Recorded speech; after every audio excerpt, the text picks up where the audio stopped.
to invite councillors to declare any interest that they may have in the matters on the agenda. Are there any such declarations? Councillor Jones-Evans. Thank you, Chair. Just to declare an interest in item 8C, the motion by Councillor Martin Oliver regarding Newport, as I am the Vice Chair of Newport and Carisbrooke Community Council and member for Newport Central. Thank you. Councillor Lucioni. On Karl Love's motion, I work for the PA Notice Board for Social Care. Okay. Thank you. Councillor Lilly. On the leaders of the Council's report on COVID and linked to my question, I am the Chair of the Isle of Wight Voluntary Sector Forum. Thank you. Thank you. Anybody else? Okay, thank you. That's all the declarations of interest. Item 3, public question time. This is a maximum of 15 minutes for written questions and 15 minutes for oral questions. We'll start off with the written question. We have a written question from Mr. M. Locke, who I believe is from Freshwater, to the Cabinet Member for Infrastructure and Transport. Mr. Locke, are you here? Mr. Locke isn't here. Councillor Jordan, you are the relevant Cabinet Member. You'll provide a written response to the question. Yes? Chair, I can give an oral or a written response, however you wish. Well, if Mr. Locke isn't here, he's not going to hear it, is he really? So if that could be sent to Mr. Locke, and then it can be in the record as well. Okay? Thank you very much. We also have an oral question registered at the front desk before the meeting from an Alison Logan. Hello? From Knighton. Alison, is regarding climate investment. Would you like to come to the microphone and ask your question? Thank you. Yes, please. Okay, can you hear me? Right, okay. Do you need to know anything else, or I'm a parish councillor from Knighton, but I'm actually speaking on behalf of just being a resident of the island. So. Yeah, you're speaking in a personal capacity. That's fine. That's fine, Alison. Okay. To complement this evening's motion on the climate and environment strategy, I would like to ask if the council would please give urgent consideration to making some sizable and necessary financial investment into the purchase of island land in order to reinstate island county farms for the portfolio and run the portfolio under regenerative agroecology management practices, which would provide multiple benefits and provide agency for the island's residents and council alike, towards genuinely meeting the net zero carbon target of 2030 aspirations. In conjunction, can the council also implement an immediate review into the state of the island's resilience and sufficiency of our fresh water supply? Thank you. Thank you for the question. Leader, would you like to answer? Thank you. Councillor PC Wilcox. Sorry, can you just switch the microphone back off? Have you done it again? Right. Just to say, Alison, thank you very much for that. Thank you very much for the question. As we have no prior knowledge, can you, are you happy for a written response? Because obviously it's quite in depth. Is that okay? But thank you for coming. Thank you. And thank you for showing an interest. Thank you. Are there any other questions from the public gallery? None whatsoever. Thank you, and thank you for your attendance. Moving on to agenda item 4. Chairman's official announcements. You have a written report from me. I'm happy if you want to ask me anything. I'd just like to place on the record that I learned only today that it is the 100th birthday of the man who gave me a knowledge of Newport and Carisbrooke that an overner like me shouldn't really have. And that's the 100th birthday of the ornithologist, botanist and historian Bill Shepherd, who's written many, many books along with the late, thank you, John, the late Brian Greening. And Bill is a phenomenal man. As you can tell, I'm not from the Isle of Wight, but I know more about Newport and Carisbrooke than you would believe. So thank you very much. But happy birthday from all of us to Bill Shepherd. Yes. And I think I'll send him a card on all your behalf, if you don't mind. Okay, thank you. Item 5, Leaders Update Report. to receive the Leaders Update report. This is a 5-minute maximum, and it's over to Councillor P.C. Wilcox. Laura. Thank you very much. Here's a position I never thought I'd find myself in. Here we go. So I did make a little error there. It's been only 8 weeks since the administration of the council was taken on by the Alliance Group, and I'm pleased that we're already starting to implement changes based on our commitments to the electorate of democracy, openness, transparency and accountability. We've introduced reverse proportionality to all scrutiny committees and supported the appointment of chairs of those meetings drawn from those that are not part of the Alliance. We've also reduced the ability of Cabinet members to take delegated decisions. Further proposed changes to the Constitution set out on the agenda for today's meeting will continue to drive greater openness and transparency. I'm extremely proud of the way my Cabinet colleagues are getting to grips with the issues in each of their new portfolios and the challenges and opportunities in each of their areas. It is important that we take our time to understand the details of the very many services and complex ones the Council provides, so that we can make decisions about how we prioritise and plan to improve what we provide in the islands to the islands community. The response to the COVID-19 pandemic has been a significant draw on the Council's resources in the last 18 months and will continue to have an impact for many years to come. The government has now eased its final restrictions, here we all are together, and how we can live our lives, which means today's full council meeting will be the first held in County Hall for many months. However, with the new freedoms comes responsibilities, and we encourage everyone to think about continuing, where appropriate, with all the good behaviours that have helped us in our response. I'm conscious about the long-lasting impact of COVID-19 on the island, and the Alliance will make sure that recovery from COVID-19 is integral to everything we do. Homeless, I was humbled to attend the formal opening of Howard House. It was a very emotional event. The Council's new assessment hub for homeless people. This service is the culmination of joined-up work across the Council's property, planning and housing needs services to deliver a high-quality facility for up to 17 homeless people. I wish to formally acknowledge the leadership of Councillor Claire Mosdale, who as Cabinet member championed the need for 500,000 of council funds, and I know that was no easy feat.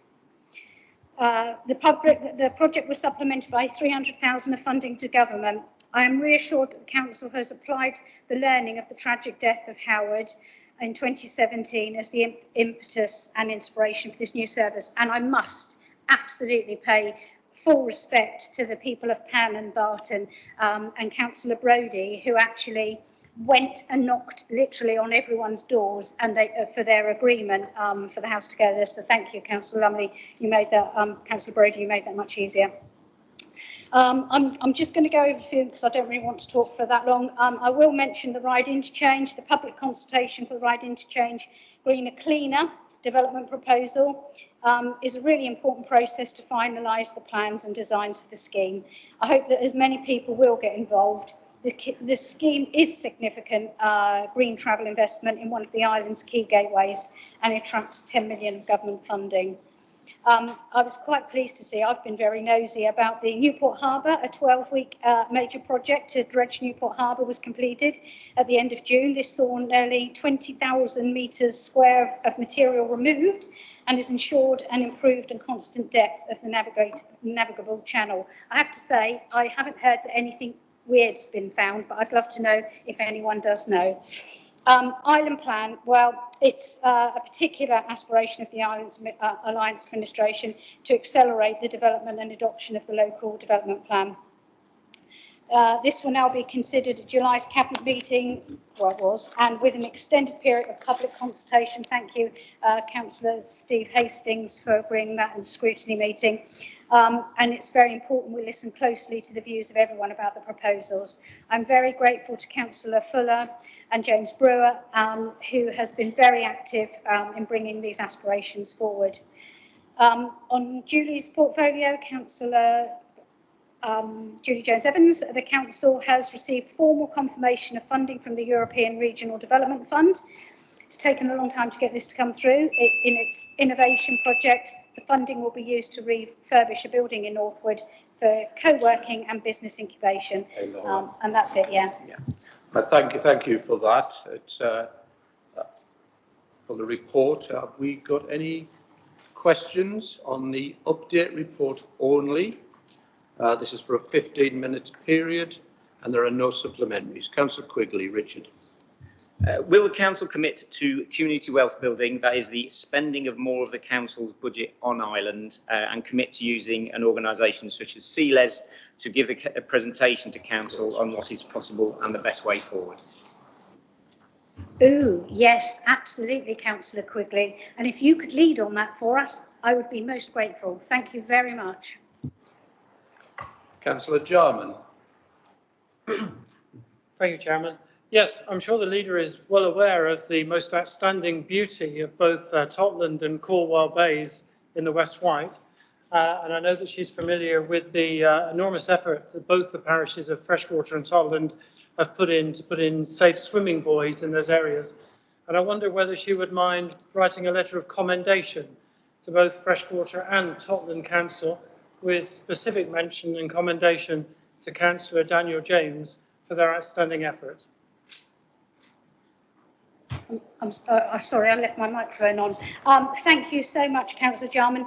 As I've said for many years, the unsung heroes of the island are our town and parishes, and I'm very pleased to see Diana up in the public gallery there from IWELC.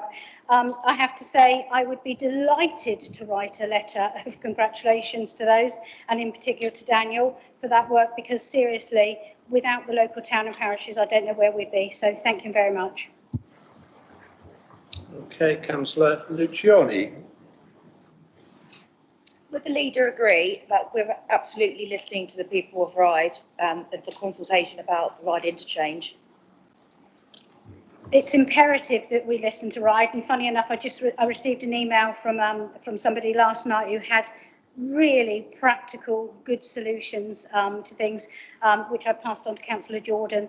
It is important that we listen to everybody on this. It's a shame it's come 2.5 years down the line and we're already at this stage. It would have been better, much better to have done it before. But yes, we truly have to listen to those people. Thank you. Councillor Lilly. Thank you, Chair. Does the leader agree that the Isle of Wight voluntary sector has played an important role in support of the most vulnerable of our residents during the COVID pandemic, and has a very important role in supporting the community in the months and years in recovery? Thank you, Councillor Lilly. And I commend absolutely everybody that helped us during that COVID pandemic, all of those people, without which I don't know where some of our most vulnerable people would have ended up. Truly incredible. When I was in the chairman's role, I got to see a lot of the voluntary groups. I went around. The island has to be unique with the numbers of groups and organisations, which literally covers practically everything in every town. And without those, I don't know where we would be. I'm absolutely in full support and always will be for the voluntary sector, the IWELCs, the town and parishes, all those that do so much for free. Thank you. Councillor Fuller. Thank you, Chairman. In light of the island planning strategy, does the leader share my view that this council, as a matter of course, see this as a welcome opportunity to strengthen our links with our wider communities and our town and parish and community councils through organisations, particularly the Isle of Wight Association of Local Councils? Thank you. Gosh, Diana, did you realise that IWELC would be mentioned so much in the first start of the council meeting? I have to say, Councillor Fuller, you know, yes, I hope to be at your AGM. I hope that we can start up IWELC discussions with the town, with the Isle of Wight Council on a regular basis. I think Zoom suits everybody quite nicely for people, but every now and again it would be quite nice to get round in a room. Anything that we can do, we have to listen to the town and parishes. They're the people on the ground. They're the ones that are going to get all of the stuff. They know where the fit will be, where a few more houses will fit, where they really won't fit. It's absolutely imperative that we work with those for the island plan. Superb, yeah. Thank you. I've got no more names on the list. Now's your chance till September. Councillor Garrett, Andrew. Thank you, Chairman. Could I ask the leader, in the brief period in which she has been leader of the council, what assessment has she been able to make of the council's resilience to restore itself to full business as usual, and to cope with the pressures that will be on it, because many people will have been very adversely affected in terms of their jobs, their homelessness is indeed state. Is she comfortable that the council has a strong position of resilience in order to lead the Isle of Wight through the remainder of the COVID pandemic and beyond? All I can say, it is the absolute wish of every one of us, and I'm probably not, when I say the 39, that we all put at a priority the people's health and well-being first on this island. It is absolutely imperative, both physical and mental well-being. I hope that we've got enough resilience. I'm talking to the Chief Exec all of the time, because we know that the homeless situation is probably going to reach at a peak with jobs. We know unemployment. We know that there's jobs out there. We've got to get these fixes right. So we will be doing all we can, and I'm absolutely certain that side of the chamber will be equally doing whatever they can to help everybody on this island, because, you know, we're coming out of something that is just absolutely horrendous, physically, mentally, and actually financially. So we will be doing all we can. I can't say that we've got every solution, but, you know, if we work together as a 39, maybe we can come up with those solutions. And I'd love to have you there first if you can come up with anything new. Thank you. Councillor Nicholson. John. Thank you, Chairman. Is the leader concerned about the report regarding Southern Water and the disgraceful pollution that they've now been seriously fined for, and the further implications that that may hold for the island? And would she envisage that we could check that such pollution is not happening in our own waters? Yeah, do you know what? There is a regular update. There's actually a little app. Shall I bring in Councillor Jarman? Would you like to? Councillor Jarman's a bit of an expert on this. He's a bit of an anorak, so I'll bring him in. I should point out that expertise is somewhat recently acquired. We became aware increasingly, I think a few months ago, of the very large number of discharges on the island, of both overflows and indeed of sewage. We were also monitoring very carefully the legal action that was brought against Southern Water for the 3 counties in the southeast, and the judgment which was awarded against them of some £90 million, not only for their unwarranted and unauthorised discharges, but for the fact that the data they were providing to the Environment Agency was false. We've also monitored the follow-up action, which has come with some information from Cornwall, comparing 2 sets of information. One showing all clear, one showing anything but. One of the issues we have with the island is that in light of those, it's very difficult to know whether we can trust any of the historic data that we've got. We have, though, been in contact with Southern Water, and that is being supported by our MP, and his team are working with us to arrange for an executive from Southern Water to visit the island very soon, I don't know if the date has been fixed, but I believe it's in the next couple of weeks. Our first objective is to get accurate data and then to do a capacity assessment of the island services for both sewage and water supply so that we know where we stand, and to feed that into our discussions and into the island plan. Not to be nasty or confrontational about it, you know, we're trying to open a dialogue and have a sensible conversation about a way forward. Okay. Okay, Councillor Nicholson. I did say he knew all about it, you know. Okay, thank you. Thank you, Councillor Jarman. Councillor Quirk, Chris.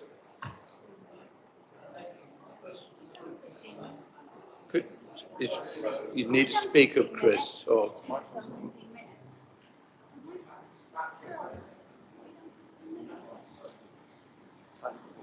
Yeah, Chris. No,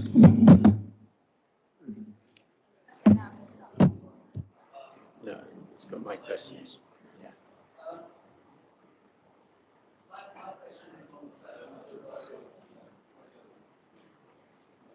You're going to have to shout, Chris, I think.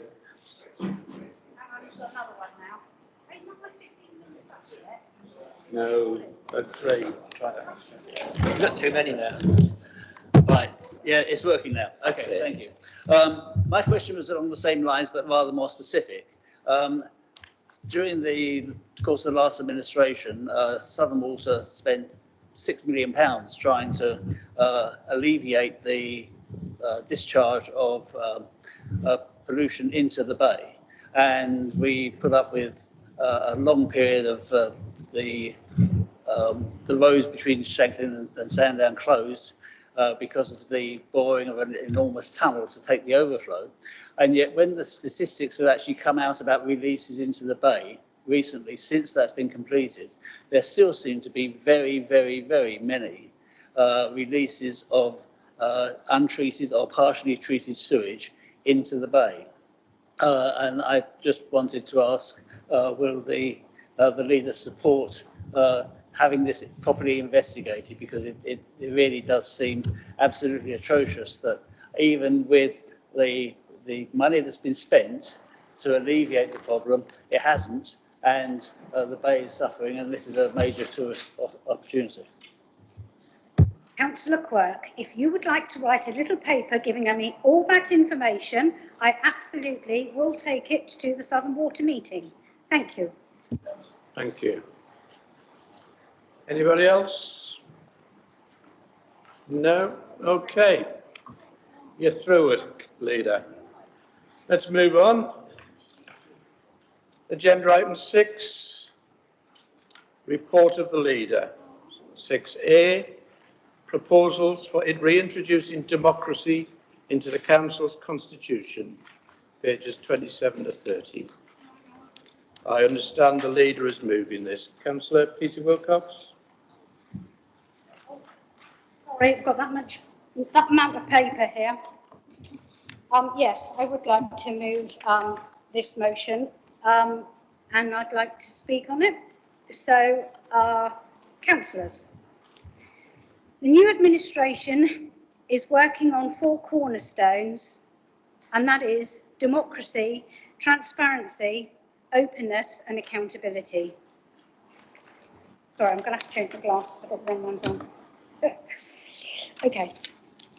To further these, we bring you 15 constitutional proposals in the report.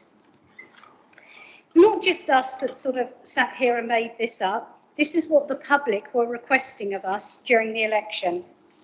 That is, that democracy was seriously eroded during the last 4 years.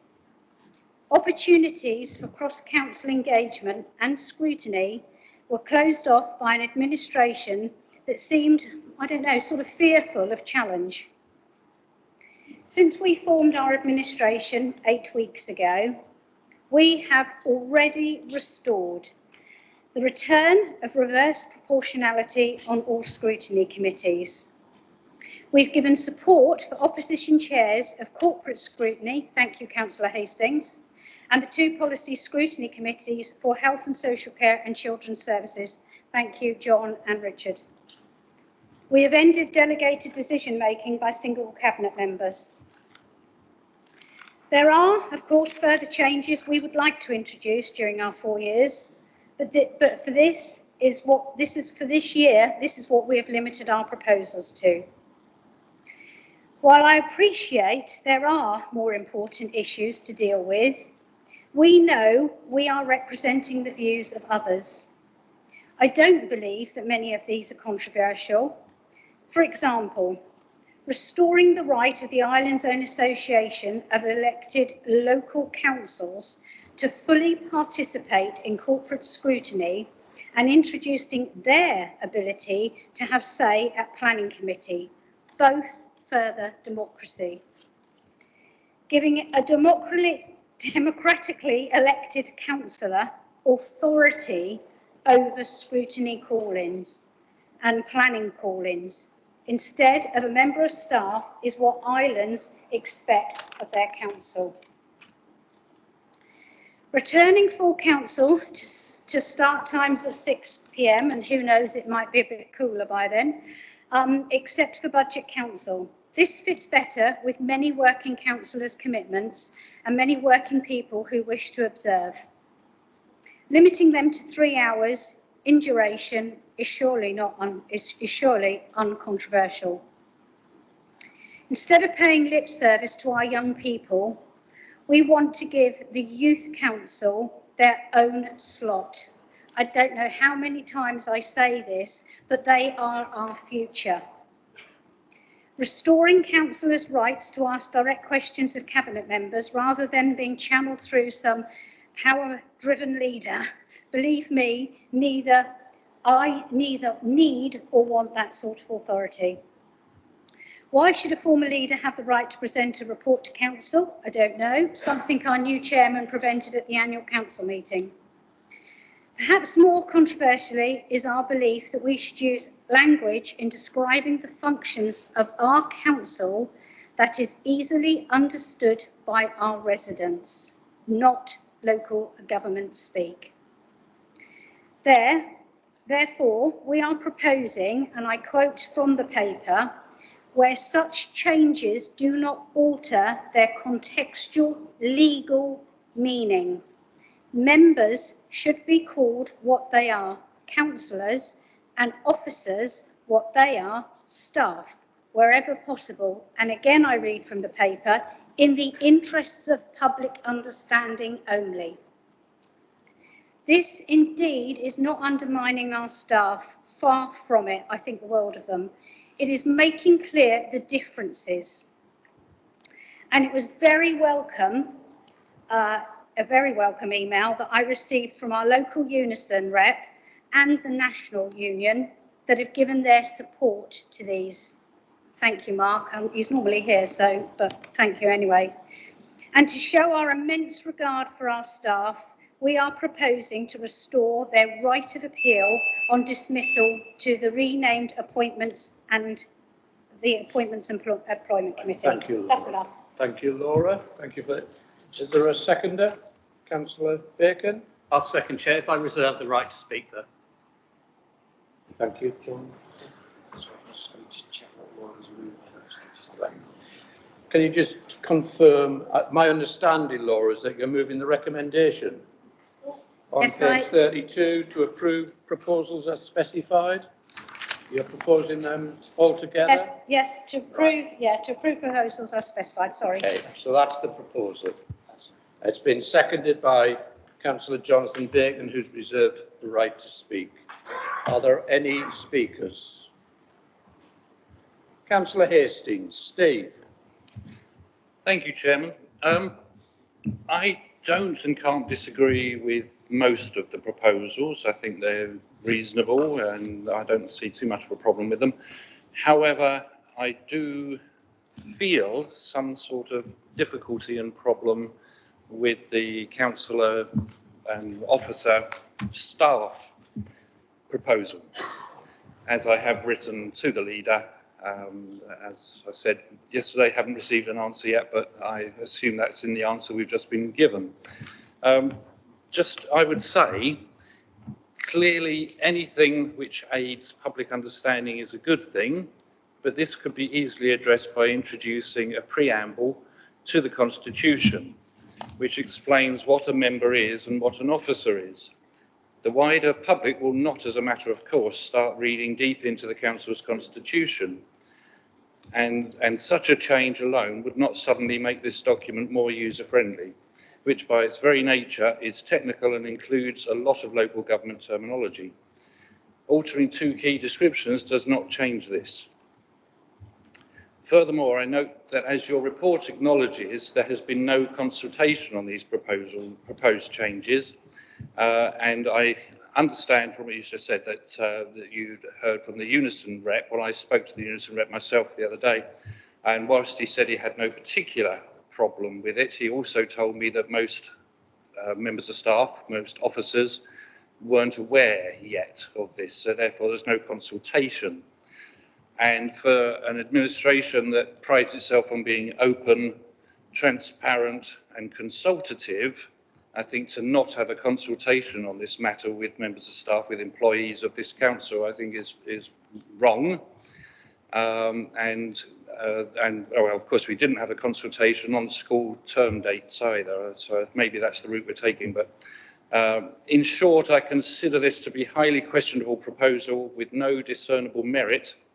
It will not achieve greater public understanding of the roles of members and officers, which could be achieved much more simply by providing a simple explanation of their respective roles. And so I agree with most of the proposed, but I would not want to vote on this as a block. I would want to remove this proposal 1 from the rest. Thank you. Sorry, Councillor Hastings, are you making a proposal on how we vote? I need something specific so that a simple man like me can understand it. Yes, I would not want to vote on this as a block with that one included as well. We want to separate that one out. I would like to separate that one. So vote on block for all the other 14, but you would like a vote separate. I'll come to that in a second. Okay. Okay. I'm going to let the 2 people who have indicated they wish to speak first. Okay, Councillor Andre. Debbie. Thank you, Chair. One of the first invitations that I received after becoming a Cabinet member was from the Youth Council, one that I was absolutely delighted to accept.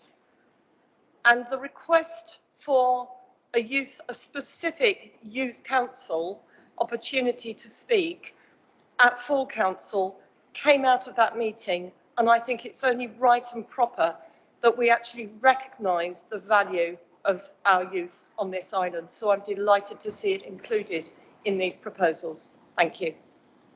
Thank you. And Councillor Mosdell, Claire.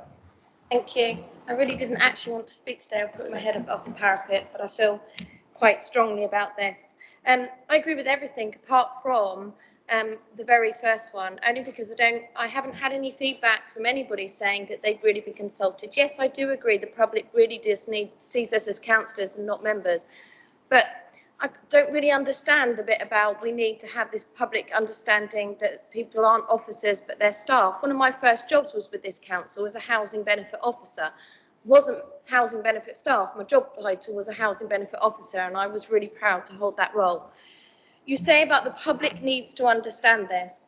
Having been a real victim lately of trying to obsessively read below the line on lots of stuff that was referring to me, if this is what we're trying to engage with the public and make them understand, I get the council, the members and the officers. This is one of the comments I read online the other day. That's great. They'll be called staff instead of officers, because that's exactly what they are. It won't hurt to remind them of their place, as too many of them think they run the show when it's in fact the elected councillors by the residents who pay their wages. I'm sure there's nobody in this council chamber that actually wants to lead anyone to be spoken about such a derogatory way. Everybody comes to work hard, put a roof over their families' heads and not line themselves up for that type of criticism on social media. So I agree with everything you want to do, but let the officers stay as officers or whatever they're referred to. This starting to use the term staff. If there was an engagement and it had been on the Vine and it came back and everybody said, do you know what, that's a really great idea, I would be voting for it. But I actually think we haven't given enough engagement for the people who come to work in this council to do a hard day's work for just a reasonable amount of pay. That's it, sorry. Thank you. I've got nobody else indicating they wish to speak, though. Oh, yes, sorry. Very many apologies, Vanessa. Councillor Churchman. Thank you, Chair. Quite frankly, why this is coming to council now, I really would have thought we had many more and far too many other problems to consider something like this at this stage of the year. However, that is a personal opinion.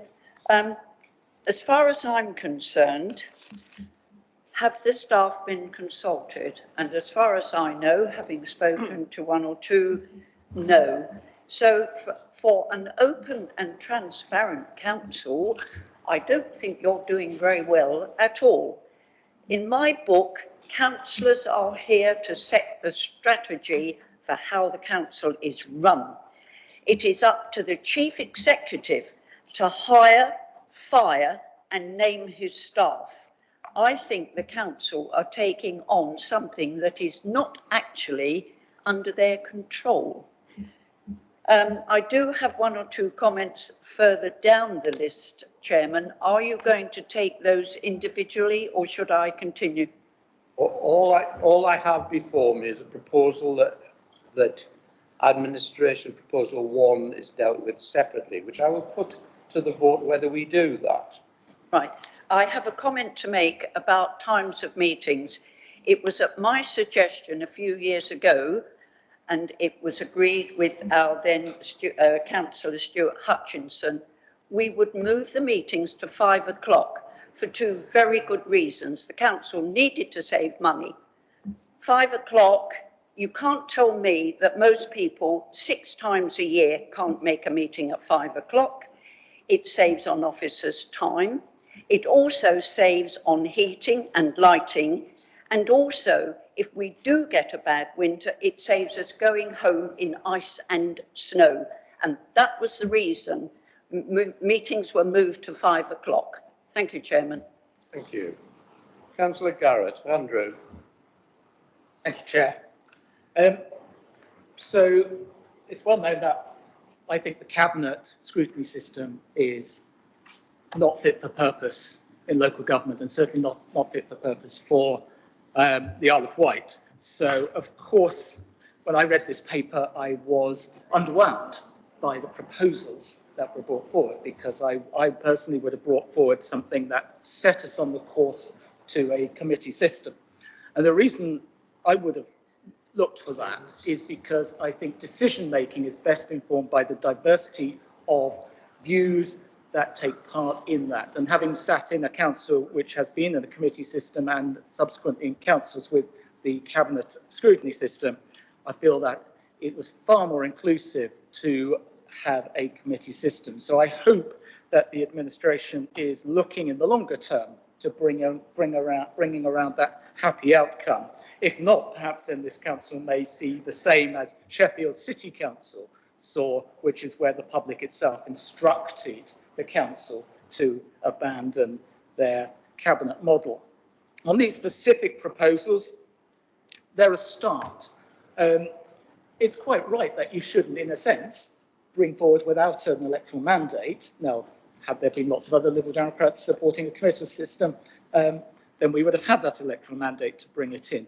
But it's quite right that you don't bring in any things that are too controversial without consultation. And that point has been made by a member on the other side there. So, but I hope this isn't the stopping point.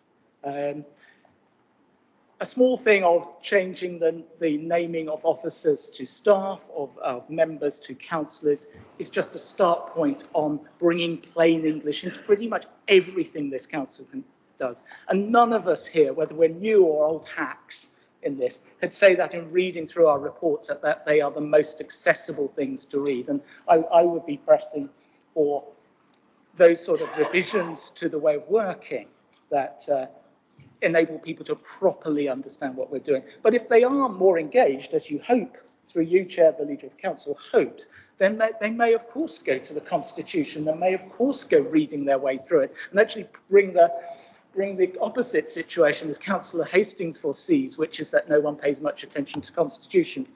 Ultimately, actually, constitutions are the thing that we do all our business by. So all people should be paying attention to that, and the more readable it becomes, the better. I'm particularly, and I'll finish on this point, particularly pleased to see the ending of the bizarre and Byzantine means by which a member couldn't get a planning application before planning committee. I felt that had definitely gone too far in removing the democratic rights of those of us who are elected. Thank you, Chair. Thank you, Andrew. Councillor Lilly. Michael. Thank you, Chair. This particular 2 points, I think on the staff and the councillors, we're not talking, this proposal is not talking about taking away individual status and names of roles. It's actually a word of description. And actually, many of the many staff of Isle of Wight Council range, they're teachers, they're cleaning operatives, they're gardeners, as well as perhaps being a planning officer. The point is the word staff gives inclusivity. It actually makes every member, whatever level, and my father always sort of said that anybody who becomes a chief executive should always be kind to the cleaning operative, because one day they might actually fall and that person might need to be their friend. So we do need to actually have equality and inclusivity. My other point is about very much proposal 14, planning, because planning actually affects all of us as ward councillors. It's something that's very personal. It's something that is a real interaction between the councillor and residents. And their right, our right of calling, is based on local knowledge and particular information that perhaps hasn't come through the planning process.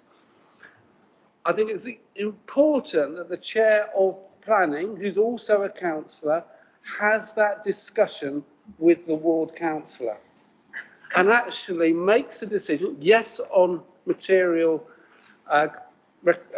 considerations, but they are able to make that decision, obviously in consultation with planning officers within that. And I hope that everybody supports that, because that is an extremely important issue for all of us. Thank you. Thank you. Councillor Brady. Paul. Thank you, Chairman. I actually very much welcome this paper, and there's a whole lot of very, very sensible proposals. I promise this side of the chamber I won't do it very often, but I agree with Councillor Andre. The Youth Council being involved is really important. I have raised that several times, but never got it off the ground, so I do welcome that as an important part of this. There are 3 parts that I disagree with and I can't vote for. First one is Councillor Hastings and Councillor Mosdale mentioned the term officers, staff. Having been in a large industry all my life, it's derogatory for officers now to be referred to as staff. I think it's wrong. I know it's a title, and I agree the public should understand what the titles are, but I can't support the change from staff to staff from officers. That should be a chief executive decision, not a councillor's decision. The other 2 I disagree with actually are proposals 4 and 5 regarding IWalk being on planning committee and on corporate scrutiny. Not the fact that IWalk will be on it, but if you're being totally inclusive, you have to include HELC as well, who represent 9 of the Isle of Wight councils. So if both were on there, I could support both of those 2. So I would propose that we take those 2 votes separately as well, please. Proposal 4 and 5 for that very reason. Thank you. Thank you. Councillor Fuller. Paul.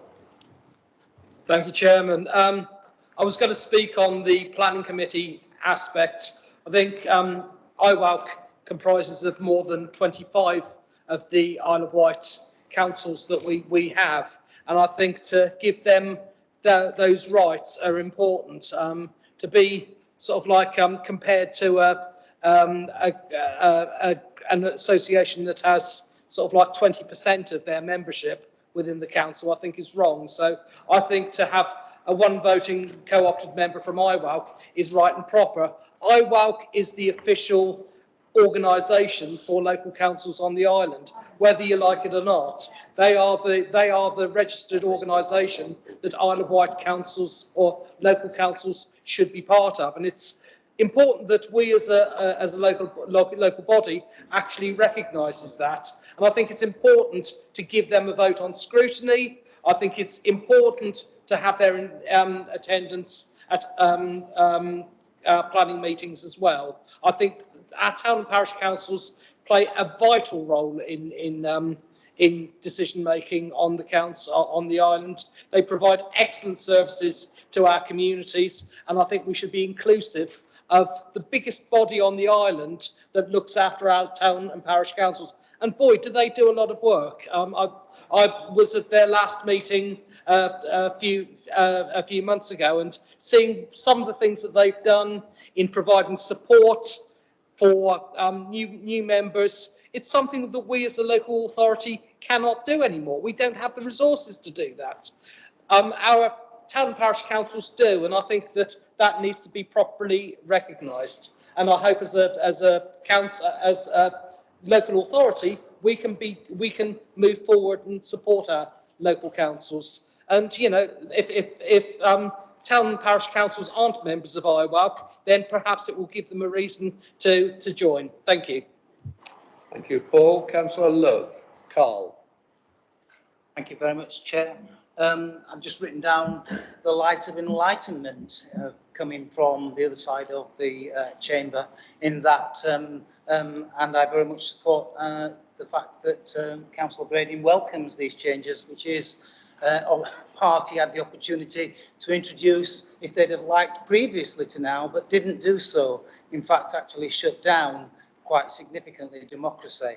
So I welcome these changes, and you know, it seems that a small point of consultation about staff and councillors seems to be the point which they're dwelling on. I presume, of course, that you did lots of consultation yourself with all of the staff of this council in order to arrive at the position that you have done, in order to make the comments here tonight about you being the knowledge of what staff want and do not want. So I welcome these changes, and I suggest we move to the vote.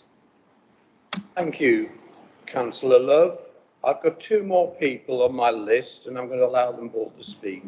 Then I'm going to have votes on whether we have separate votes on the two proposals I've had, but I haven't had seconders for either of them yet. I'll come to that in a minute.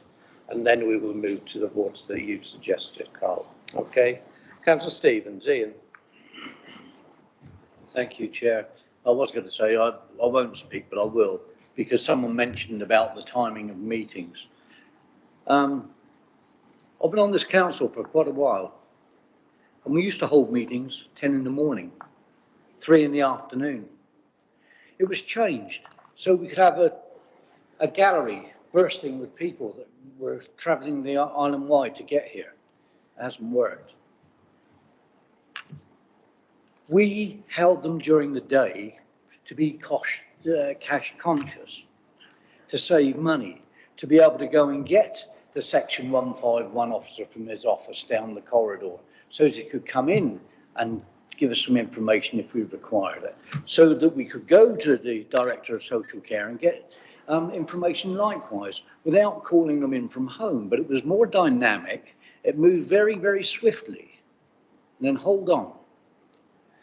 Councillor Sutton became the leader, and Councillor Sutton changed the daytime meetings into evening time meetings, whereby our staff were gone home, whereby we couldn't exact the information at certain times, but we got through it. And we get through any other change of times. So let's not worry about the snow, the wind and the rain when we're going home. Let's worry about getting people in here who are going to listen and understand the problems that we face as a council with shrinking budgets, etc. You've managed it for a few years. We've taken up the challenge. Give us a chance. Some of these items within this paper you might not agree with, but agree with the thrust of it, agree with, and I keep on hearing the little quips about transparency, this, that and the other. Put that to one side. We're trying to open up the council a bit. Give us a pat on the back for that. Don't give us a bit of rage, because people outside of this chamber recognise what we're doing. And it's about time that people within the chamber also recognise the way of travel. I'm just going to leave it at that, Chair, but what I will say is that I want this to be voted en bloc. Thank you. Okay, thank you. Councillor Quirk, Chris. Thank you very much. As the former chair of planning, I actually totally support the issues in planning. I think it's absolutely right that the chair of planning should have the final say, not an officer. And we increased the amount of time that was given to people to present, and increasing it still further, I think is actually not unreasonable. So I totally support that. I also support what Steve Hastings said about officers. I think you have to look out for the law of unintended consequences. And whilst this might be a nice, easy sort of, yes, everyone, that covers everyone, you could cover it by calling people officers and staff, which would be probably better, because not all staff are officers, not all officers are staff. So I think this one needs a little bit of thinking about. I would like to see the two separated and voted for, because I'll have to vote against some very good proposals if we don't take them apart. So I would say I think there is a certain ingenuousness of the title of this document, the reintroduction to democracy. Across the House, the chamber, we actually voted for the constitution that we currently have. And it wasn't a conservative constitution, it was a council constitution. So a lot of the things that are here were not raised by people opposite at the time. So there is a certain amount of politicking here, which we're trying to get away from. Thank you, Chris. And I think if you check the record, there was one councillor who voted against those constitutional changes last November. I won't tell you who it was, but check the record. Right, I'm going to start moving this forward a bit now. So far, in summary, just as we all know where we are. Councillor, yes, it's all right, okay. Councillor P.C. Wilcox has made a proposal, which is effectively to move all 15 proposals from the administration en bloc. That has been formally seconded by Councillor Bacon, who's desperate to exercise his right, reserved the right to speak, which I will allow him shortly. In the debate, two members raised suggestions of separate votes, and I'm going to have votes on whether we do that in a minute.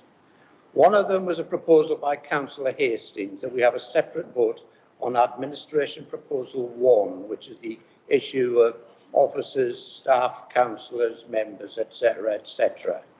I didn't hear a seconder, but the number of people on that side who spoke in favour of it, I'd suggest you have no problem there. Is that correct? Councillor Quirk has indicated. Thank you.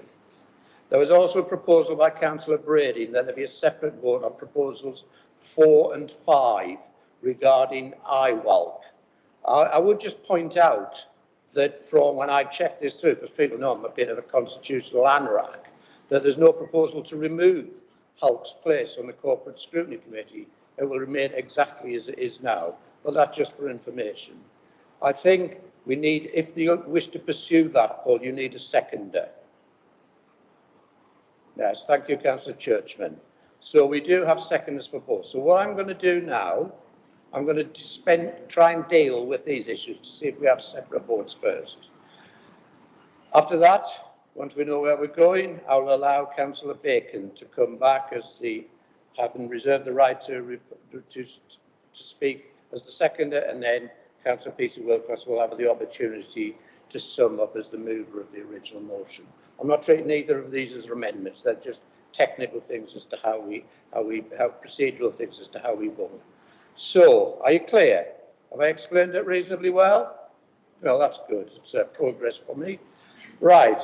The first vote is whether you are in favour of a separate vote of Administration Proposal 1.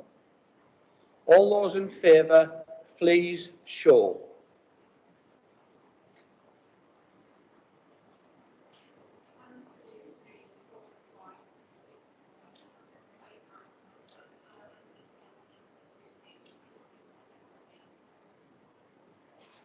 Seventeen.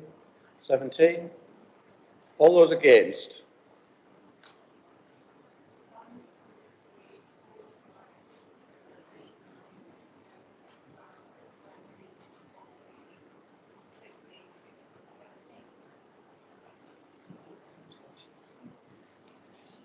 I suspect that means I have a casting vote, and I intend to do what my predecessor did and exercise it at every opportunity. I cast my vote against. Therefore, there will be no separate vote on Administration Proposal 1. On separate votes for Administration Proposals 4 and 5, that's the ones regarding IWALC having a voting position on corporate scrutiny and a non-voting place on the Planning Committee. Can I have an indication of all those in favour of that way of voting? All those please show in favour.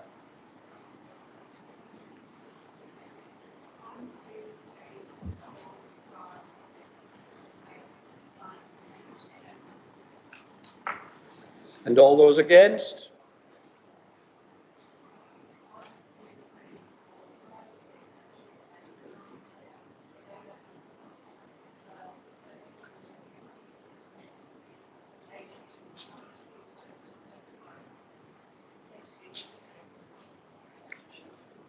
And that was lost. So we will be voting en bloc on all 15 proposals. Councillor Bacon, would you like to exercise your right to second the original proposal? Thank you, Chair. I did note that while Councillor Lilly was speaking, our Chief Executive looked quite worried that he might be having to do the cleaning. Don't worry, John. I do, yes, a few comments. I very much understand what Councillor Garrett says, that this should just be the start. That doesn't mean you're going to do the cleaning, John, but these are early days and the tip of an iceberg, and we should be carrying on in this vein. I struggle to understand Councillor Hastings' objection, and that was also voiced by others, particularly when justified on the basis that the public can read the preamble of the Constitution. I think the public are far less likely to read a preamble than trying to wade through that document to find the bit they're actually looking for. What we've got to remember in this debate is that this council is here to serve the people. And on this side of the chamber, I know that myself and many others spoke to lots of people, not just during the election process, but in the many months before it. And that's where this and many others of the points that are in this paper and points I suspect to come came from. It's all part of a process of changes that will build a much greater understanding and scope for engagement between this council and the residents of the Isle of Wight and businesses of the Isle of Wight, because that's who we're there to serve. I think that the suggestion about keeping the start time has been dealt with. Of course, if there is a concern about getting home, that is counterbalanced by the fact that the meetings will be limited in time, which will enable us to be more focused in what we do. I was very shocked at the suggestion that IWAL should not have a greater involvement in some major decisions and decisions that their members are often keen to comment on. I really thought that was very odd to be suggested as well. And as a point of information, that there are not 8 of our local councillors in councils in Hylke. There, I think it was, 9 was suggested. There are 8 that are not members of Hylke, but they're certainly not all members, that are not members of IWAC, but certainly not all those are Hylke members.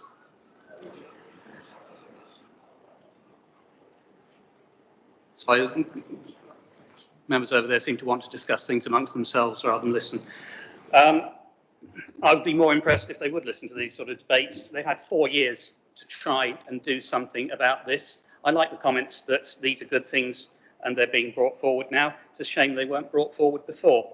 And over the next 4 years, you're going to see more of it, because that's what this council should be about: transparency, openness, engagement with the people, and not fiddling around with little niggling points. If there had been some actual suggestions as to additions to this paper, it might have been a good thing, rather than just quibbling with some very minor points in it. So, Chairman, I'm riled now. Thank you, Councillor Bacon.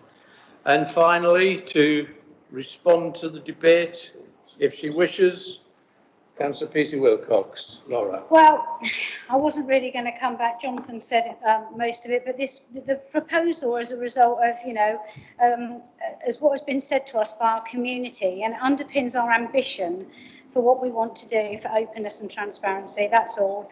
And I just really want to reiterate, this is absolutely not about disrespecting staff.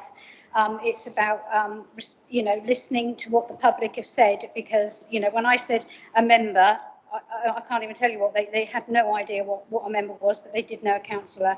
And it's interesting that in the Isle of Wight Council Service Charter, they already use the word staff, because it says staff must not be offended. It's just about, so I'm sorry that it's caused, I hope it's not caused our wonderful staff any heartache, because it's not meant to do that. It's meant to be simply so that the public can understand in public documents, that is all. So that's all I wish to say. I move to which is to approve the proposals as specified. Thank you. Well, thank you, Laura. Okay, folks, we're going to go to a vote on the substantive recommendation, which is to vote either in favour or against, or abstain for those who like that sort of thing, on all 15 proposals together. Is that absolutely clear? Everybody knows what they're voting for? All those in favour, please show.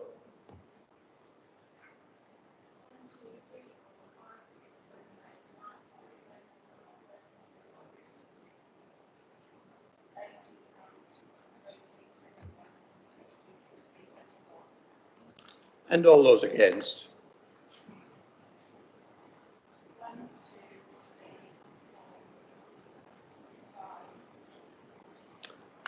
Okay, that's all of us here. Any abstentions, just in case? Apologies.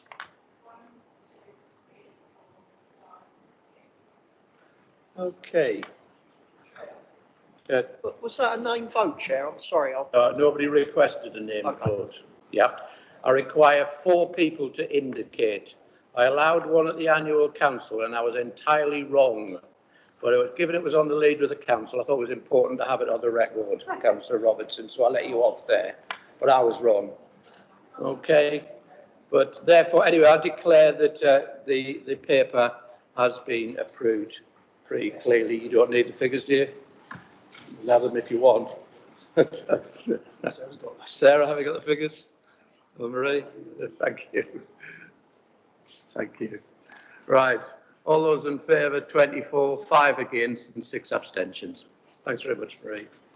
Okay. Right. It's 6:10. I'm going to have a break now, actually, because it's so warm in here. I need some more water. I'm not going to formally walk out the door or anything like that. So it's 6:10. Can you all be back and ready to start at 6:20? And enjoy your comfort break. Thank you. All right. Yeah.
Okay, thanks everybody.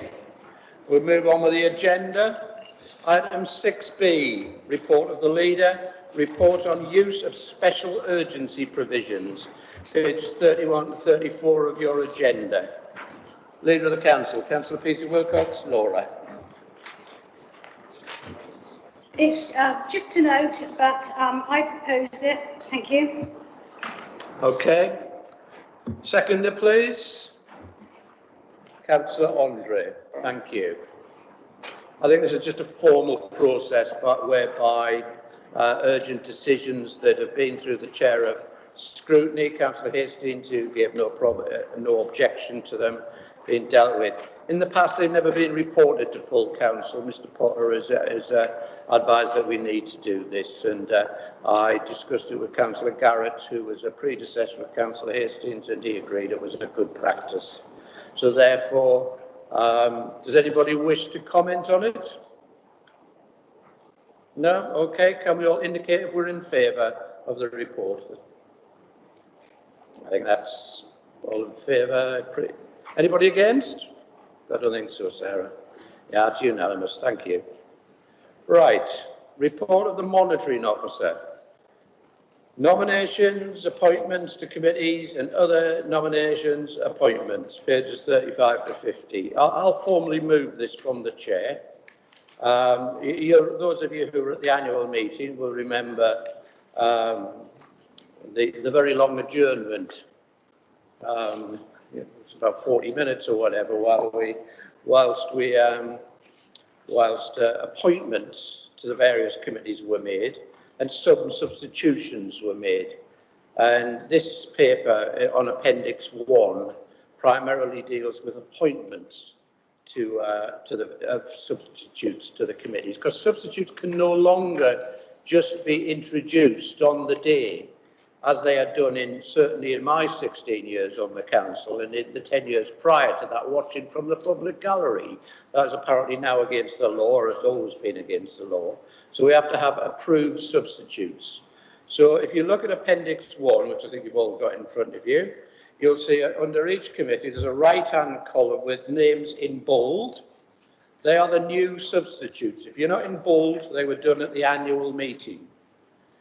In the middle column, it also adds new members of committees. In particular, there's been a number of changes for the Conservative group, but it also allocates committees to some of the ungrouped members. That's Councillors Garrett, Councillor Pitcher and Councillor Quigley. Okay.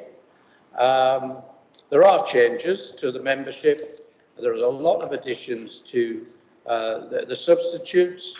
And there are some additions since even this was printed. Tonight, Councillor Pitcher is advised us that he will be the ungrouped member on the Investigating and Disciplinary Committee. And we've been advised by Councillor Quigley that he will be the ungrouped member on the Pension Fund Committee. Lucky man. They're the only changes to that one. I'm going to deal with all of these together. Is anybody struggling with this? Anybody thinks, what is he on about? Anybody? Sorry, Chris? Just to remind you. Oh, yes, of course. Yes, we'll deal with that as well. Yes. So you've got that. Secondly, we now have to appoint vice chairs to all those committees. In the past, prior to the November constitution that only one member voted against, you only had two vice chairs that were appointed by full council. That was the planning vice chair and I think the scrutiny vice chair, mainly because they both received a special responsibility allowance. We now have to appoint vice chairs to all the other committees as well, even though there is no special responsibility allowance. There is a list before you of all the proposals from the Alliance Group. Some of them are open, as you'll see. The Corporate Scrutiny Committee, the Alliance Group are leaving to a nominee from the non-administration groups. That's any of the Conservative group or the three ungrouped. We're also leaving a nomination for Vice Chair of Health and Social Care to the Chair, Councillor Nicholson, and for the Policy and Scrutiny Committee for Children's Services, we're leaving that nomination to Councillor Quigley as the Chair of that committee. I invite any other nominations for those vice chair positions. Councillor Churchman. Thank you, Chair. In the past, the Pensions Committee itself has normally nominated the Vice Chair. So why have we changed? Well, Councillor Churchman, you stuck your hand up last November in favour of a constitution that introduced this. And I think all the returning members of the former administration probably should have read that constitution a little more closely. Thank you. Chair, I would like to know how many councillors in this chamber have actually read through the whole constitution. Thank you.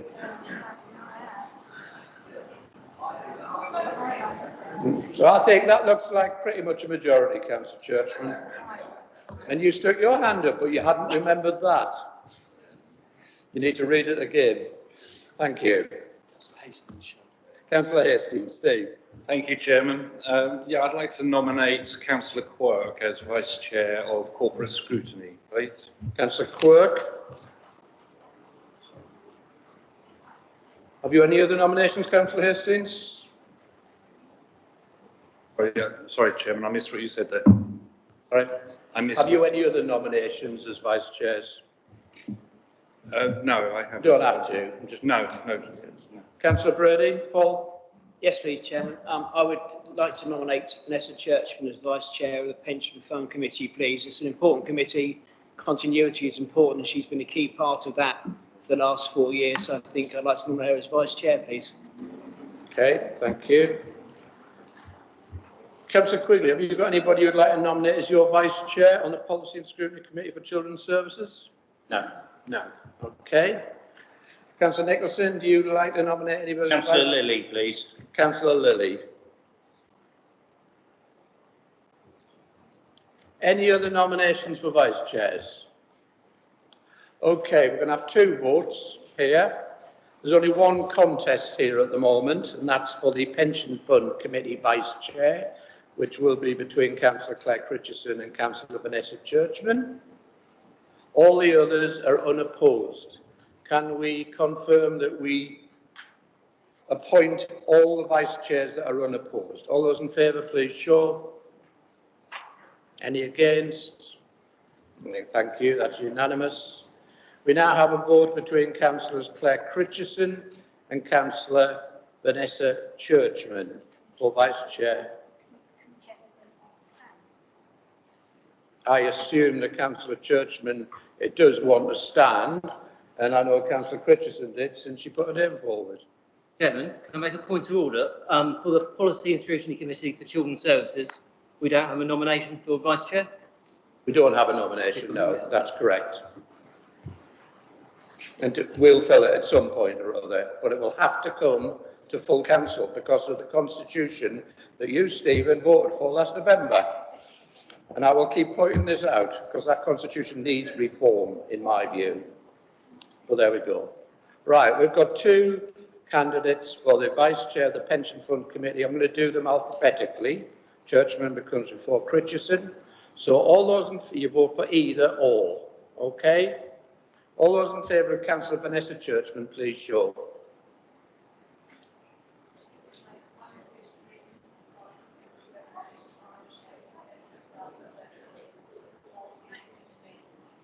(15). All those in favour of Councillor Critchison?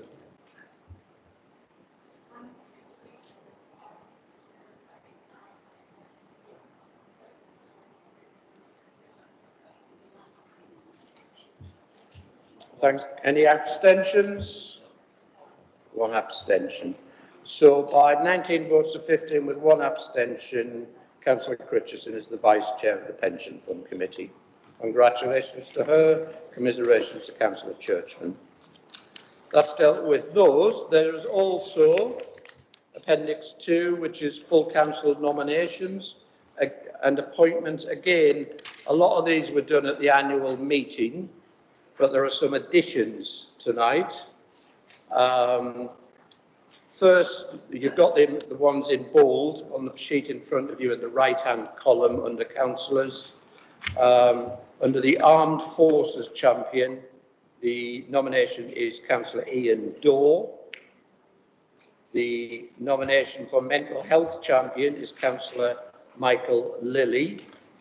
And I've had a late nomination for the very first committee, which I haven't got a clue what it is, the Access Pool Joint Committee, which sounds like some sort of swimming thing. And Councillor Andre, thank you. Councillor Andre, who obviously understands it, has put a name forward. Are there any other nominations for those positions? That's the Access Pool Joint Committee, the Armed Forces Champion, and the Mental Health Champion. Oh, sorry, we've also got an additional one, the Isle of Wight Local Pension Board, which is, again, Councillor Michael Lilly. Any other nominations? Therefore, if there isn't, can I just put them all to you? Can you give your indication of approval? All those in favour, please show. Any against? Circle over there. And abstentions? No, that's overwhelmingly carried. There is one vacancy there, and that's a deputy for the Hampshire Police and Crime Panel, which is the main person is Councillor Stevens, but there is a deputy position that is available. Are there any nominations tonight for that position? Councillor Ward, you'd like to do it?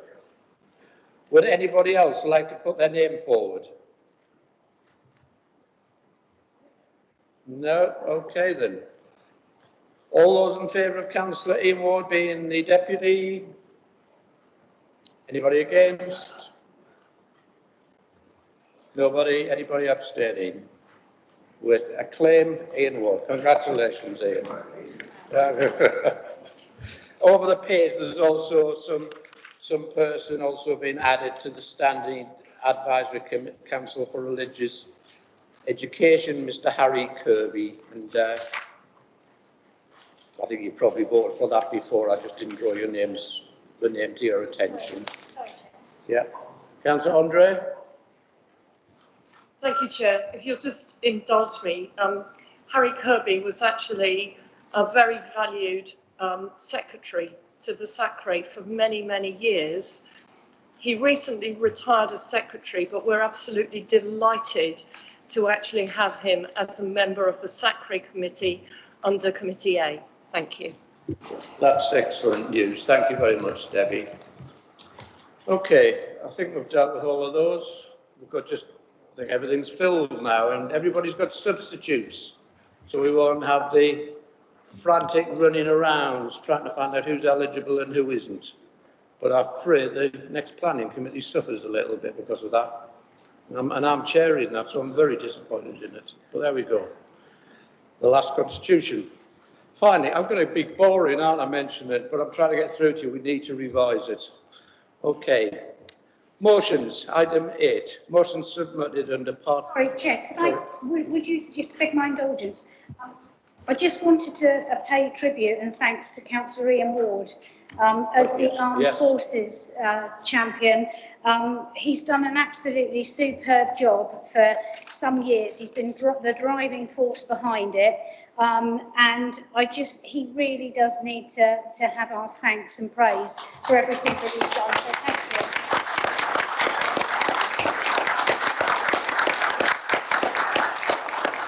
And I'm absolutely sure he wishes Ian Dory's fellow squaddy all the best. And actually, I hope that they'll probably work together for the good of the island and the Armed Forces Covenant. Thank you. I certainly do, Leader and Chairman. We've got to keep it in the family, haven't we? I know Councillor Ian Dory's disappointed he couldn't be here tonight because of the COVID situation. He has children who are vulnerable, and he didn't want to take the risk of being here tonight. But he's desperately keen to do a good job, but recognise entirely what you've done over the years. Thank you. Right. Anybody else want to interrupt? No? Okay. Item 8. Only her. Item 8. Motion submitted under Part 4A, Procedure Rule 9 of the Council's Constitution. Motion A by Councillor Karl Love. Over to you, Karl. Thank you, Chair. Our Council calls on Government to make good the promise of Prime Minister made on the 24th of July 2019, who stated to fix the crisis in social care once and for all with a clear plan. We are preparing to give every older person the dignity and security they deserve. Specifically, our council calls on the government to publish its plan for the future reform and funding of adult social care as a matter of national priority and urgency. For too long, adult social care funding has been blowing in the wind without any clear political steer and without any national plans for its future or adequate funding strategy. This has resulted in increasing levels of unmet needs across our island communities, and councils across the UK are having to make the most invidious of savings decisions in order to meet its legal duty to deliver a balanced budget. The pandemic has underlined the fact that adult social care is at the very forefront of supporting our most vulnerable people to help them stay safe. If government does not publish its plans and clarify the future funding of adult social care, it is betraying our vulnerable citizens as well as the people working in social care.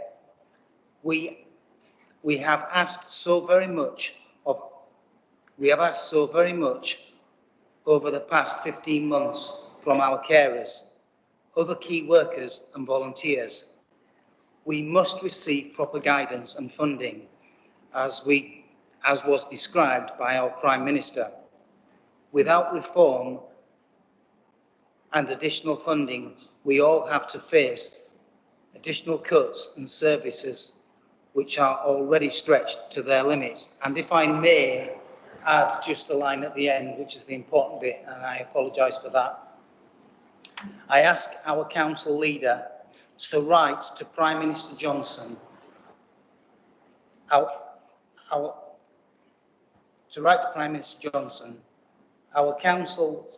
about our council's imperative concerns.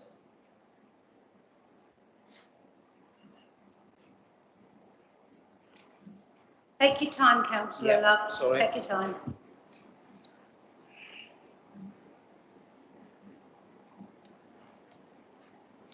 Don't worry, Karl. Sorry. No, take your time. Basically, we want to write to him and that he replies to us, to our response.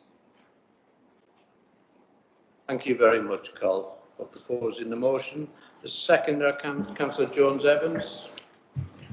Thank you, Chair. Very pleased to second this motion by Councillor Love, but I would like to reserve my right to speak on this. Thank you. Councillor Mosdell, Claire. It's me saying I wasn't going to put my head above the parapet now, but I clearly can't help myself, can I? I absolutely support you with this. Being the adult social probably care geek in the room, I can't tell you how many white papers and green papers and LGA responses I've read from whatever political colour pants you wear.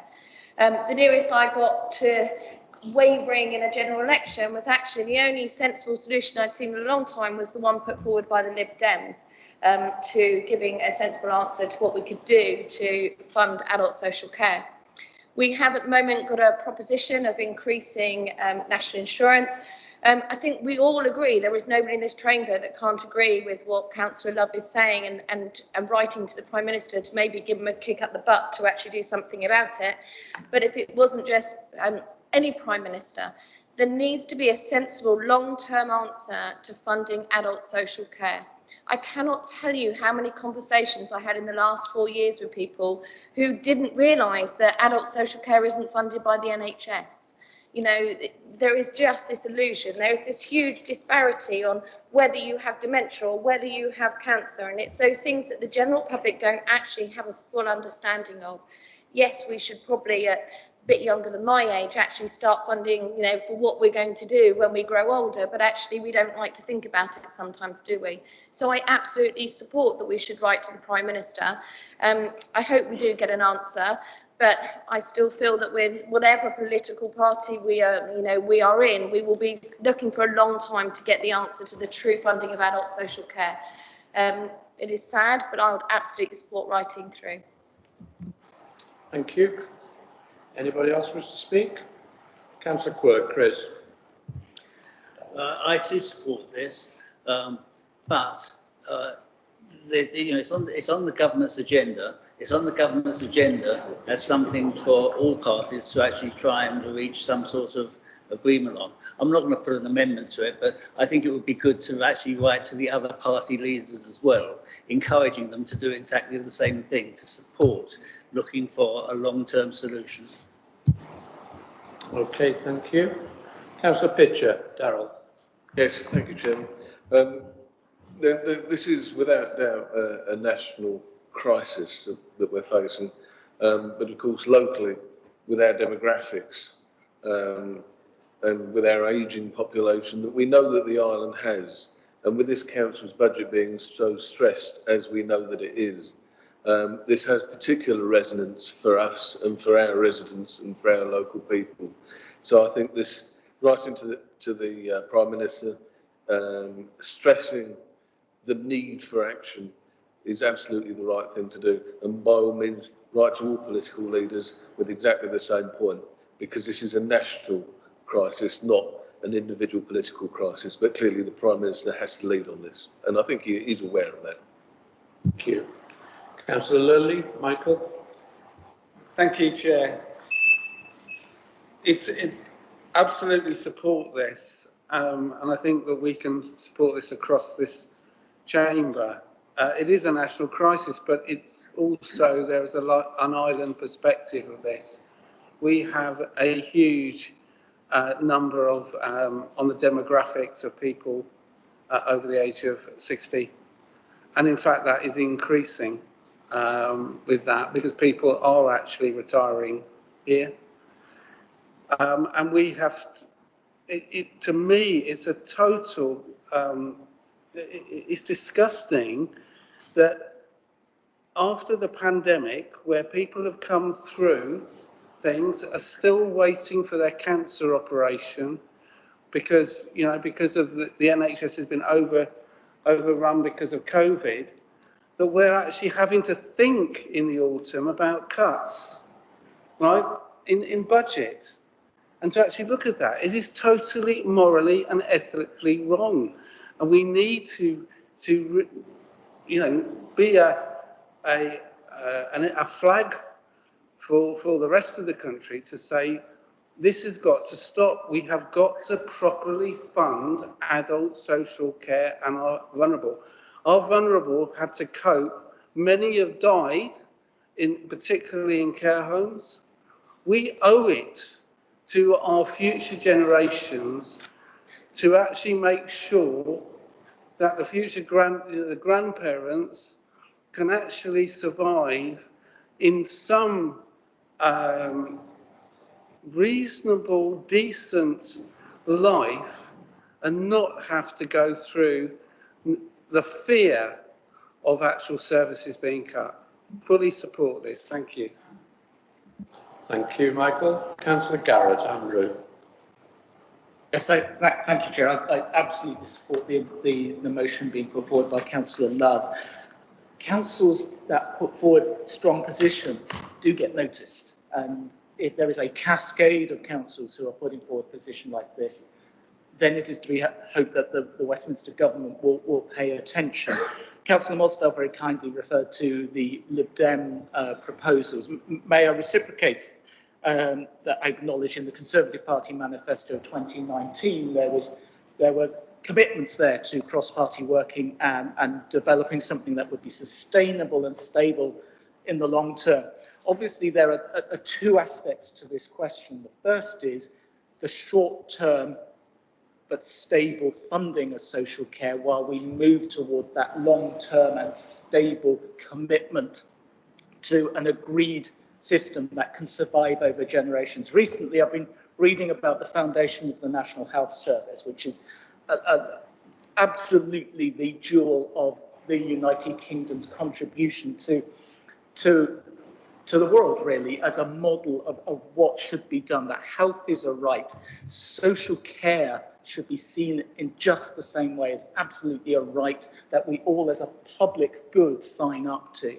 Yes, it takes money, but all of the things that we want in society collectively take money. What it now needs is that political will. And if I can echo, I think the phrase was a kick up the Prime Minister's butt. If that's not unparliamentary language, then if we can provide that kick, you, Councillor Milestone, myself, Councillor Love, and the rest of us in this chamber, and help to bring an end to the endless discourse about solving this crisis and actually just do it, then that kick on that butt will be worthwhile. Thank you, Andrew. Councillor Hastings, Steve. Thank you, Chairman. I absolutely agree with this. I've never had a problem writing to the Prime Minister and always get a good reply. This is a very important matter, as we all know. It's gone on for so long and it just has to be solved. I agree with Councillor Quirk that perhaps we should write to other party leaders as well, because it will be a cross-party solution. But this Prime Minister, if we're specifically writing to him, he got Brexit done, he got the vaccine done, and by God, he will get social care done as well and sorted. Thank you. Okay, we've got nobody else. Councillor Churchman. Yes, it's all very well sending these missives to Parliament. How about some really strong suggestions, like adding a penny to every single text and call that's made on mobile phones? Thank you. Well, yeah, I'm not saying that's not a good suggestion, Vanessa, but you need to submit an amendment to the motion if you would wish us to propose that to the Prime Minister. I notice there's a deathly hush, but really we can't just say we want this done, we want that done. We have to come up with alternative proposals, and it isn't just adding on a bit of tax to people. It's got to be something a bit cleverer, a bit more blue sky thinking. That's what I'm trying to say. Thank you, Chair. Okay. I've got the seconder who wants to come back. I've had no speeches against so far, so I don't really wish to extend this while we all agree with each other for another 10 minutes. So I'll ask Councillor Jones-Evans to briefly second. Thank you, Julie. I have got a 10-minute speech written, Chair, but I'll try and shorten it the best I can. I will silence you after 30 seconds. Thank you. I mean, it's great to hear everyone's in agreement with this very sensible move forward. I mean, whilst adult social care sits as it does aside from the National Health Service, you're going to get inequalities, postcode lotteries, and people slipping through the net. And this is not what we would expect from any decent society, that when you're at the end of your life and least able to look after yourself, that it's just a lottery and unfair. And this needs to end. I mean, actually, Chair, you and I both be at LGA, we were an LGA discussion on this, weren't we, a few years ago. It's a constant discussion, as Councillor Mosdell has said. So we really must be joined up. I mean, I think the LGA is, to be honest, all authorities that have adult social care under their responsibility. It's a massive struggle to get it right. And what irritates me in my current role, it's irritated me for years, is the way that people who work in this field are called unskilled workers. They're not unskilled workers, they're extremely skilled workers and essential for our life and our society. So that's one thing that I'm going to be changing the language as far as on the Isle of Wight, that we won't be talking about unskilled workers anymore, because they've shown, especially through this pandemic, they've kept things going. And let's hope that once adult social care is properly funded and put on an equal footing across the country, that the people that work in this sector will be properly paid, remunerated and supported. And thank you, Councillor Churchman, for your point about we have to come up with some solutions. Well, it's 10 years since the Deal Not report. 10 years. And what's happened? Politicians just sit on things. I don't want any more reports. Let's just get some action. Thank you. Thank you, Julie. And I'm going to ask Councillor Lowe if he wishes to respond to the debate, though I don't think there's much to respond to, because they all agree with you, Karl. Thank you, Chair. I just wanted to thank Councillor Mosdale and Councillor Garrett. I don't know what's up with me today. I've gone into for their comments. And also to Councillor Quirk, I thank you for your comments that you've made there, and I'm very accepting of that we should write to cross parties as well. So thank you for that contribution. And to Councillor Bennett of Churchman, thank you for your blue sky thinking. I think we're going to need a lot of it. So I'll just say finally, if that's okay, that we cannot address this structural deficit without, with the population that we've currently got and the growing ageing population. It is physically impossible for us to address that structural deficit without more funding from government. So we must find more money from government across all parties, or we will in the long term fail. That is a fact financially. So I thank you for that, and I'll leave it at that. Okay. Thank you very much, Karl. Okay, you've had the motion moved, seconded, we've had a discussion, so it's time to vote. All those in favour, please show. I don't think we need to count, Sarah. All those against? None. Any abstentions? So I think we'll describe it as unanimous. Thank you. Motion B by Councillor Gary Peace. Obviously, Councillor Peace sent his apologies tonight, so under the Constitution, the motion falls.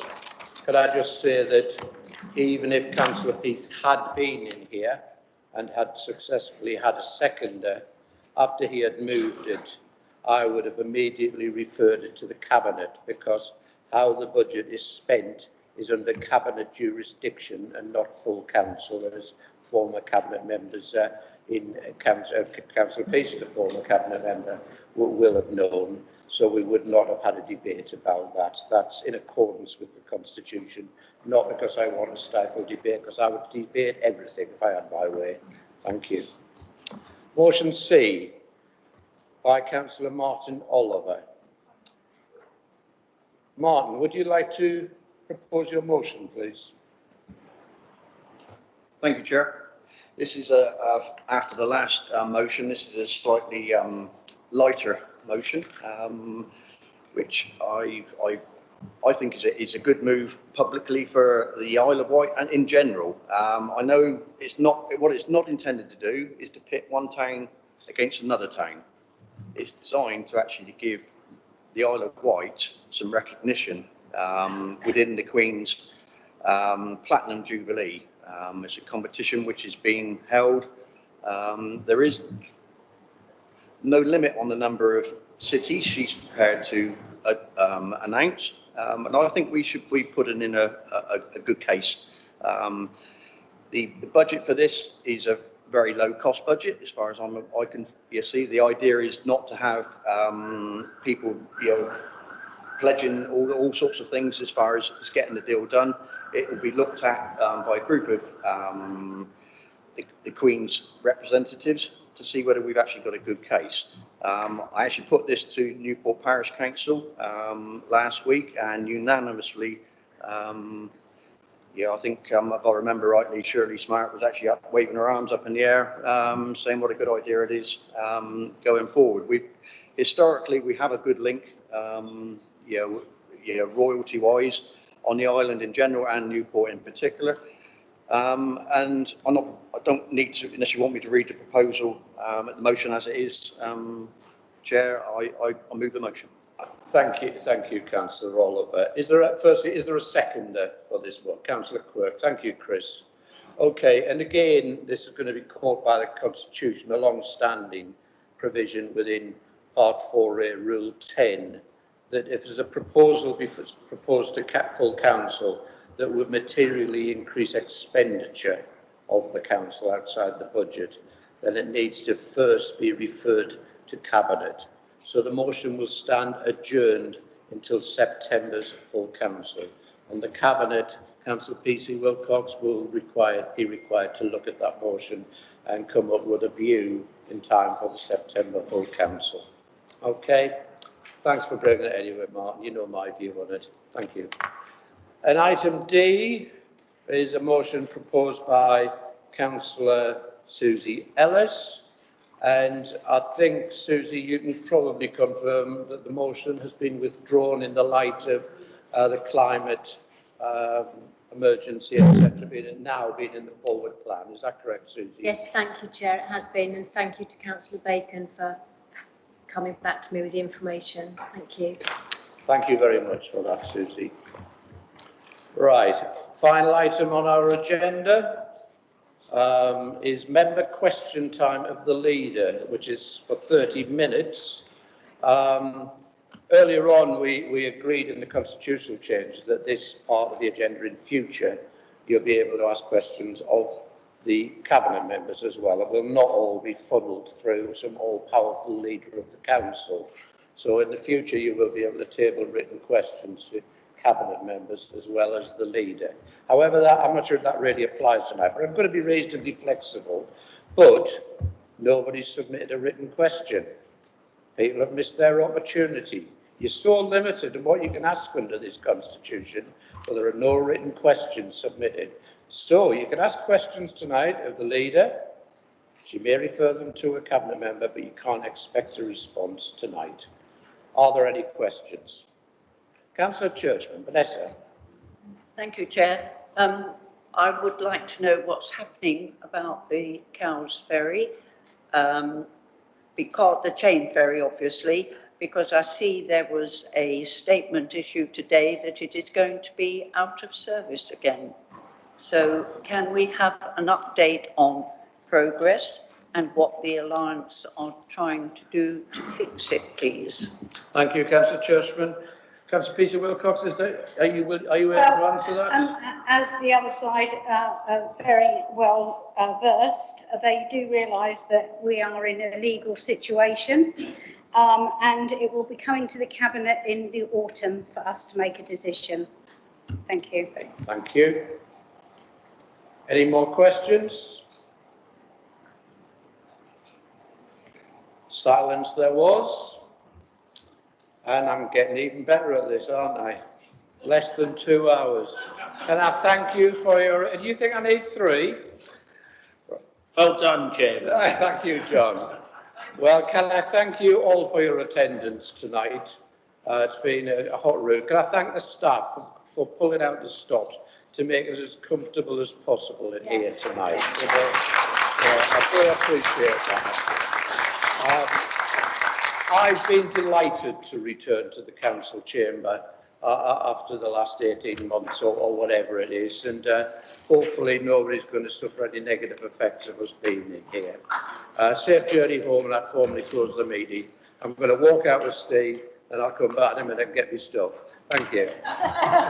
Councillors, please be upstanding for the Chairman of the Isle of Wight Council.